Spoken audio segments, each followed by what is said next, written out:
Hi everyone. I really love the readings for this week's PowerPoint Wars case study because we don't really see much writing quite like this in other academic papers. At least I don't.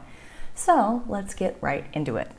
Question 1. What do Tufte and Duomont respectively say about using PowerPoint? We start out with Tufte dunking on PowerPoint as a software, and boy does he dunk on it. Basically, his main claim is that use of PowerPoint is making us, well, less intelligent. The cognitive style of PowerPoint, as his title indicates, is that it requires very little cognitive engagement, very little thinking from the viewers. He provides all sorts of evidence, which we'll maybe get into in a second, for why PowerPoint requires us to think less, and in fact may be making us less intelligent. In places, Tufte's critiques are pretty humorous. His critiques are so biting. And if I had to guess, I'd say we've all sat through a presentation or two that committed all or at least some of the sins that Tufte talks about. I know I have, and possibly even delivered a few. In other places, though, the critiques are actually kind of sad because one of the main pieces of evidence he gives for his main claim that PowerPoint is making us less intelligent are slides from the Columbia shuttle disaster, so-called because people died in that explosion.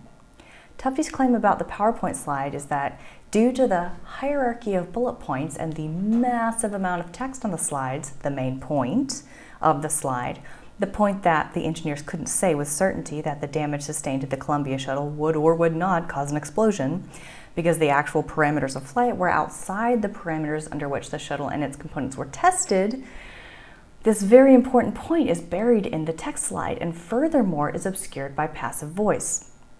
Kind of like I did there. The author of the slide obscured the point that they couldn't say with certainty what would happen by both using passive voice and by burying it in a low hierarchy bullet point. But let's turn to Duomont for a minute here.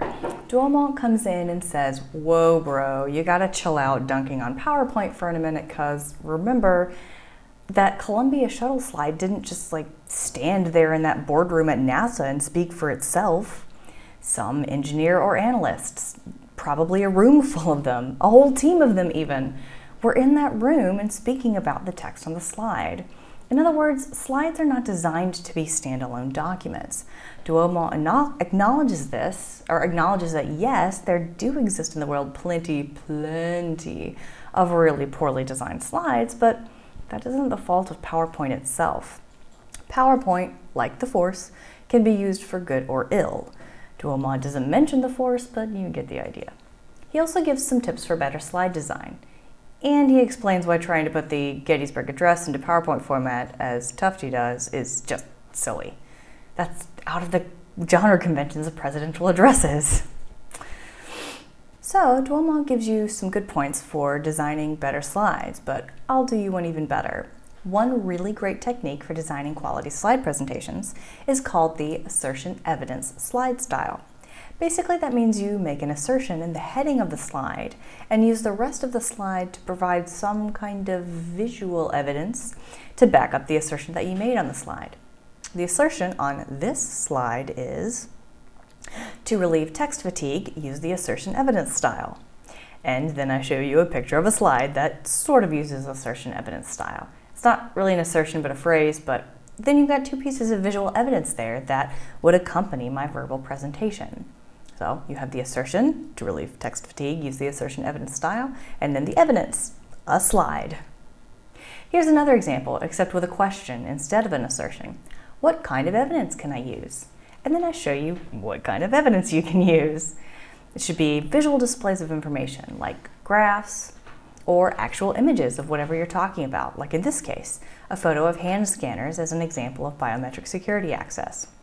It should not be large data tables though, because as Tufte says, that would give the audience text fatigue, and yes, as Tufte says, big data tables should totally go in a handout, bro. I just may have paraphrased him a bit. So, in sum, avoid massive amounts of data on your slides. Try not to go all Inception in terms of bullet point hierarchy, and use the assertion evidence style where you can. And your slides won't actually be all that bad. All right, question 2. Think about the PowerPoint presentations you've seen and or given. Reflect on a particular project using Tufte and Duomont. how does what they say apply to that project? I really loved all the examples you gave, so thank you very much for sharing those with me. Hopefully, after doing these readings and watching these videos, you now have a better idea of how to avoid some of the things you may have done or seen in the past. All right, that's it. I'll see you next time.